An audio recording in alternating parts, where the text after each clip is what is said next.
The current trilogy being worked on is about the English effect in Ireland. From their initial invasion to the failed attempt to remove them in 1798 to the famine that they were instrumental in mismanaging in the 1800s, this trilogy focused on historically accurate accounts that provide flushed-out views on influential characters at the time. The first of these is the published book named Portals, which is a reference to the portals that were in use for millennia beforehand between Tirnanog and the land of the Celts.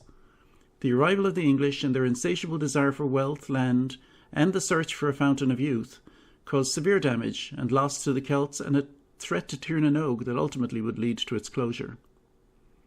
This book is unforgiving in assigning the blame for the circumstance that the Irish found themselves in. Beyond the parasitic behaviour of the Anglo-Normans, the selfish ego of a fallen Irish king, the hateful desire of a Catholic Church to sell out its own congregation, and the inadequacies of a splintered system of rule in Ireland, they're all called out as historic individuals try their best to prevent the inevitable.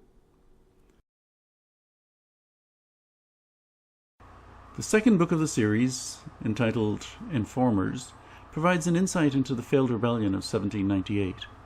Yes, it features Tone and Fitzgerald, arguably the most endearing of the leaders of the United Irishmen, but it also pivots on Archibald Rowan's nephew Jonathan, who was tasked with trying to identify who the movement's informers actually were.